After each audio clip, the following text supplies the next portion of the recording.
What's it to be this year? A seaside location with stunning scenery? A vibrant city break that's steeped in history? Or a venture into the great outdoors? Well, visit Lancaster and Morecambe and you get all three. The perfect mix of coast, city and countryside. The uniqueness of this area is that you have this incredible historic landscape. You have these amazing historic towns and cities like Lancaster and Heysham, and then you have a seaside resort like Morecambe. So time is the historic landscape and tide is the bay. Getting here couldn't be simpler. Less than 90 minutes from the northwest major cities, junction 34 of the M6 can take you either directly to Lancaster city centre or straight to Morecambe via the Bay Gateway. You could let the train take the strain. Lancaster sits on the West Coast Main Line and there are frequent connections to Morecambe. The area is also well served with bus routes. Or you could bike between Lancaster and Morecambe along one of the country's prettiest cycle tracks. Well, if you've driven here, of course, you're going to need somewhere to park. There are lots of car parks available and, of course, you can pay by the hour. But if you're going to be here all day, you might like to consider the Ringo Rover option. Basically, it's £9.50 and it gives you 24-hour access to a long list of car parks in Lancaster and Morecambe, meaning you could start the day in Lancaster, finish it in Morecambe and know that all your parking charges were taken care of. More details on this website.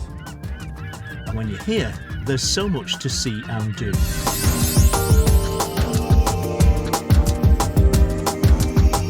The beautifully compact city of Lancaster offers a fabulous range of shops. From big high street names through to friendly individual retail outlets.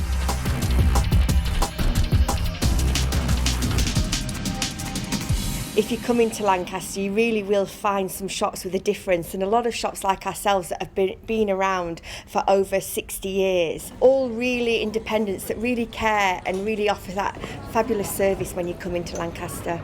Morecambe too has its share of specialist shops where you can pick up seaside staples as well as more diverse souvenirs. We've got lots of unusual gifts from curios. We've got a magic shop at the back. Morecambe's, I'd say, a hotbed for independent, quirky shops at the moment. You've got the Bay Emporium, which is an amazing Aladdin's curve of stuff. You've got the Pier Bookshop, and when you walk down the side streets everywhere, there's loads of lovely little shops opening up. It seems to be buzzing at the moment. Well, there's a huge range of places to go out to eat and drink in Lancaster and Morecambe. We've got real ale bars, cocktail bars, wine bars, nightclubs, lots of restaurants, a strong Italian community here.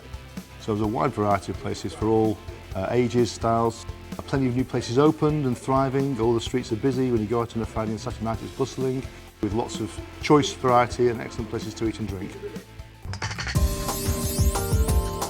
Live entertainment's thriving here. Lancaster's historic Priory Church regularly offers free Saturday morning concerts. And throughout the year, the city's Duke's Playhouse and Grand Theatre provide a varied programme which has wide appeal. The famous Morecambe Winter Gardens is once again opening its doors to live performances as a massive programme of renovation and restoration continues. There are regular tours to see how it's being done. The area has developed a calendar of events to cater to all tastes, from cutting-edge music at the Highest Point Festival through to the Nostalgia Fest, which is Vintage by the Sea. Even the traditional seaside illuminations have been given a 21st century makeover with the Baylight Festival. The events calendar is packed full.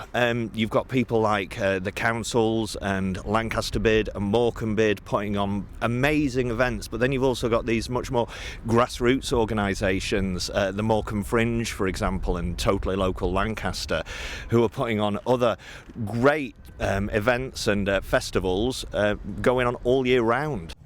And Morecambe has a treasure trove of public art to discover.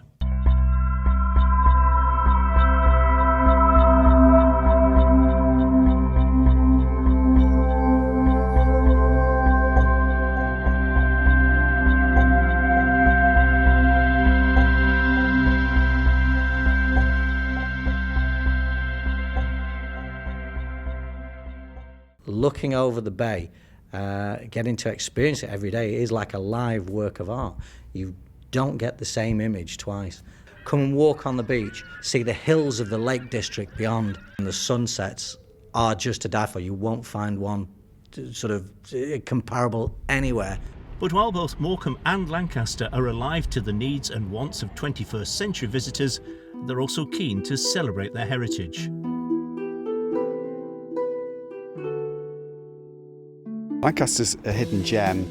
We're sitting in the Story Garden, which is, if you didn't notice here, you'd just walk straight past it. But this is right in the heart of Lancaster. We've got the castle, which obviously dates back to medieval times and has recently been opened up as a visitor attraction. We've got the Williamson Park with the Ashton Memorial, and the old Georgian part of the town as well, which is really, really fascinating. I'm absolutely convinced that my love of history was steeped in being a child, exploring Heysham and going to St Patrick's Church, the ruins of the monastic community. And then you've got Morecambe itself. You've got these incredible 19th century buildings culminating in the magnificence of the Art Deco splendour of the Midland Hotel.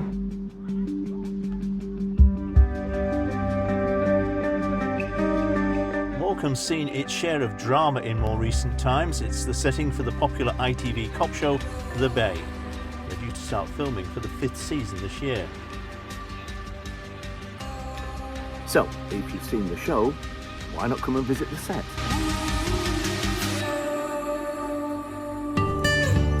And let's not forget, Lancaster and Morecambe are surrounded by beautiful countryside, and the Lake District hills are within easy reach.